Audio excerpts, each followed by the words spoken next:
안녕하세요. 오늘은 새로운 인류의 생활 방식, 우리 영혼의 별의 모험이라는 내용으로 함께 하겠습니다. 이것은 우리 각자의 이야기입니다. 우리 중 누구도 더 소중하거나 덜 소중하지 않습니다. 우리 영혼들은 영적 길을 함께 찾기 위해 이 시공간 속에서 함께 모였습니다. 다른 사람들의 영적 길을 돕는 데 평생을 바쳐온 내가 언젠가 말이나 이미지 또는 음악을 통해 들려줄 훨씬 더 큰 이야기의 일부가 될지도 모르는 이 이야기를 여러분에게 전하는 이유도 바로 여기에 있습니다. 그렇기 때문에 여러분은 이 안에서 자신을 알아볼 수 있을 것입니다. 우리의 모든 이야기는 서로 얽혀 있으며 우리의 모든 노력과 탐구의 기원과 목표가 담긴 귀한 곡의 독특한 울림이기 때문입니다. 2014년에 우리는 매우 예지력이 뛰어난 소녀를 만났습니다. 그녀는 우리의 두 영혼이 수억 년 전에 기적인 행성에서 지구로 왔다고 말했습니다. 그때 나는 이 영혼의 갈망이 다른 세상적인 음악에 대한 사랑을 통해 가장 잘 드러난다는 것을 깨달았습니다. 나는 클래식, 뉴에이지, 영적인 음악 및 월드 뮤직 등 모든 음악적 방향에서 마법의 행성을 상기시키는 모든 소리를 찾고 있던 흥분된 아이들처럼 음악에서 마법을 찾고 있었습니다. 그런 기적이거나 반기적인 행성들에서 물질적이지만 기적인 차원으로 가는 채널이 열려있는 행성에서는 소유물이 필요하지 않고 그저 바라거나 손만 뻗으면 모든 것을 얻을 수 있었습니다. 어떤 경우에는 천체 음악이 스스로 나타나고 다른 경우에 음악은 영적 길에 있는 여행자를 취하고 매혹시켜 스승이 마법에서 그들을 풀어줄 때까지 끝없이 갇혀 있을 수 있습니다. 한 냉철한 예지력이 있는 친구가 우리에게 다음과 같이 말했습니다. 우리의 영혼은 지구에서 여러 번 화신하려고 시도했지만 우리는 기적인 행성의 더 높은 진동에 익숙했기 때문에 우리의 에테르적 의식이 지구에 너무 밀도가 높고 물질적인 진동에 적응하기가 매우 어려웠습니다. 우리는 어머니의 자궁에서 죽었고 아기였을 때 죽고 어린 아이였을 때 죽고 그리고 다시 태어나 진동을 낮추고 지구의 거친 진동에 적응할 수 있을 때까지 반복해서 태어났습니다. 내 영혼은 여전히 그 아름다운 천상의 세계에 대한 부름을 느끼고 그곳으로 돌아가기를 갈망합니다. 왜냐하면 나는 평생 책과 영화 그리고 대부분 영적이고 다른 세계, 천상의 동화 같은 음악을 통해 우리가 이 행성에 오게 된 놀라운 아름다움과 환상의 세계에 대한 갈망을 적어도 부분적으로나마 충족시켜 왔기 때문에 그 이야기가 친숙하게 들렸습니다. 그리고 우리가 여기에 온 환상, 또한 아름다운 행성이지만 밀도가 높은 진동수 속에 빠져 있습니다. 물론 새로운 인류에 관한 이전 책의 주제 중 하나는 우리 집단이 첫 번째 기적인 수준의 문을 부수는 것이며 거기서 우리 중 일부의 갈망은 응답을 받고 양육될 것입니다. 영적인 사람들이 나에게 오래된 영혼이라고 여러 번 말했고 그때 나는 내가 몇 살인지 어렴풋이 알았습니다. 우리가 왜 지구에 왔는지 궁금하나요? 왜냐하면 이 행성은 우주에서 인간이 하나님을 향한 영적 길을 여행하고 신성실현을 경험할 수 있는 유일한 행성이기 때문입니다. 우주에서 이를 달성한 최초의 영혼이 바로 이 행성, 즉 우리가 영적 고향이라고 부르는 바로 이 행성에서 동일한 일을 했기 때문입니다. 이 사실은 최근에야 아바타로 이 행성에 몇 번이고 다시 돌아오는 최초의 영혼인 고대의 존재의 메허바바에 의해 우리에게 밝혀졌습니다. 그리고 그것이 다른 모든 떨어진 영혼들이 그를 따라 돌진한 이유는 오직 이곳에서만 하나님의 집으로 돌아갈 수 있기 때문입니다.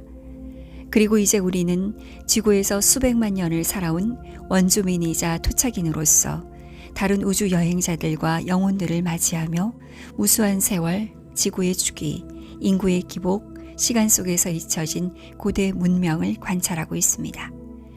그리고 우리 모두는 우주의 이원성이 가장 강하게 드러나고 물질과 욕망의 다양한 유혹에 시달리는 이 행성에서 놀고 있으며 선과 악의 게임을 통해 많은 실수를 저지르고 업의 법칙에 점점 더 얽히게 됩니다. 그러나 이것은 여러분과 우리 각자의 영혼이 이 거룩한 행성에 정착할 때까지 다양한 형태로 별과 행성을 여행하는 방법에 대한 이야기를 들려주기 위한 소개일 뿐입니다. 여러분의 영혼은 무한한 하나님인 바다의 한 방울입니다. 그리고 그 방울은 태고의 태초에서 바다에서 분리되어 의식적으로 자신을 알기 위해 진화를 통해 거대한 여정을 시작했습니다. 태초의 하나의 바다에는 자의식이 없었기 때문에 나는 누구인가? 라는 질문이 바다의 파문이 나타난 이유입니다. 그리고 그 질문은 모든 것을 포괄하기 때문에 과학으로는 설명할 수 없는 우주의 가장 본질적이고 가장 소중하고 이해하기 어려운 요소인 의식을 개발하기 위해 전체 창조물, 무수한 은하계, 훨씬 더 많은 별과 행성을 만들었습니다. 별과 행성 그리고 은하계가 형성된 모든 우주 먼지에는 원초적인 의식이 포함되어 있습니다. 우주의 모든 것, 모든 원자는 아주 작은 의식을 가지고 있지만 그것이 우리의 모든 영혼이 그들의 여행을 시작한 방법입니다. 수많은 행성, 아마도 수백만 개의 행성에서 식물 왕국이 발달했습니다. 그래서 우리는 풀, 꽃, 나무가 되어 바람과 비의 촉감을 즐겼습니다. 식물이 없이는 생존할 수 없는 곤충들도 있었습니다. 그 후 훨씬 적은 수의 행성에서 물고기, 파충류 및 새, 포유류에 이르기까지 동물의 왕국이 발전했습니다. 그리고 우리 영혼의 이동은 계속되었고 우리는 우리 영혼의 경로와 필요 그리고 행성의 발전에 따라 행성에서 행성으로 이동했습니다. 이 전체 우주 이야기의 의미는 종의 진화를 통해 우리 각자의 의식이 발전하는 데 있습니다. 가장 적은 수의 행성에서 인간 문명이 발전했는데 그중 18,000개에 불과하며 수십억 개의 행성과 은하계에 흩어져 있는 소수의 행성들입니다. 그리고 이것이 메어바바가 우리에게 밝힌 것입니다. 그러한 귀중한 의식은 인간의 형태에서만 완전히 발달합니다. 그 18,000개의 행성에는 대부분 고도로 발달된 기술 문명과 과학 또는 정신과 지성이 있지만 모든 원자와 은하계, 모든 것을 하나로 묶는 우주에서는 가장 고귀한 것인 감정, 가슴, 사랑, 끌어당김의 법칙은 존재하지 않습니다. 그리고 오직 지구에서만 마음과 가슴의 균형이 있습니다. 즉 오직 여기에서만 우리 각자의 가슴이 완전히 발달되어 있습니다.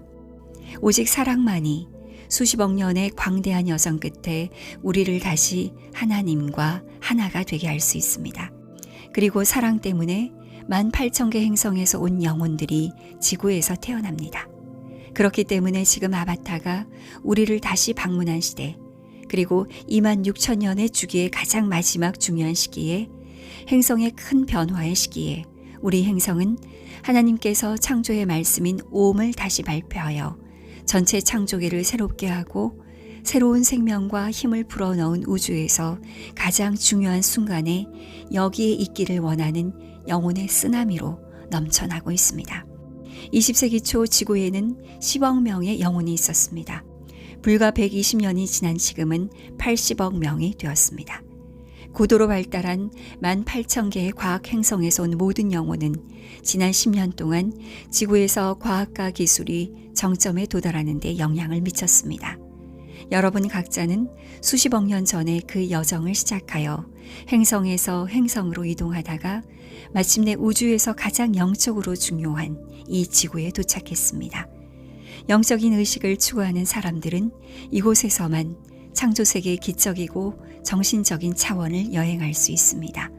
오직 이곳 지구에서만 항상 육체를 가진 5명의 완전한 스승이 있으며 이들은 모든 창조계와 모든 은하계 그리고 천사들이 있는 기적인 수준과 대천사들이 있는 정신적 수준에서 일어나는 모든 사건을 관장합니다.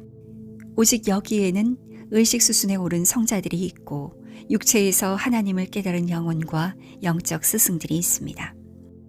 나는 이 이야기를 다양한 형태로 여러 번 이야기했으며 더 많은 사람들이 우리 영혼의 여정에 대한 이 아름다운 우주 사화의 장엄함을 알게 될 때까지 반복할 것입니다.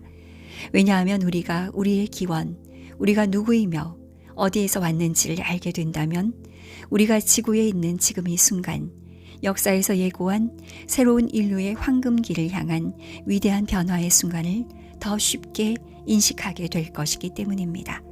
그리고 우리는 더 높은 의식의 성스러운 산을 오르는데 어떠한 노력도 불필요하지 않다는 것을 알고 우리 영혼이 가장 오래된 여정을 시작한 깨달음에 도달하기 위해 더 기꺼이 최선을 다할 것입니다. 그리고 우리는 기꺼이 다른 영혼들이 자각하고 그들이 여기 있는 이유를 더 잘 인식하고 수십억 년 만에 가장 장엄한 순간을 놓치지 않도록 더 기꺼이 도울 것입니다. 우리가 할 수 있는 가장 숭고한 일은 다른 사람들의 가슴을 깨어나게 하고 영감을 불어넣어 모든 사람의 사랑을 일깨우는 것입니다. 지구상의 모든 영혼에 기쁨을 가져다주는 모든 생명체, 모든 개미, 아름답게 노래를 부르는 새, 눈을 통해 우리에게 말하는 모든 동물을 사랑한다는 것을 그들에게 전하는 것입니다. 그들은 우리와 같았고 우리를 돕고 우리의 진화를 가속화했으며 그들도 가능한 한 빨리 인간이 되어 더 많은 사랑을 느낄 것입니다. 이것이 모든 생명체에 대한 사랑으로 성자들이 창조되는 방법입니다.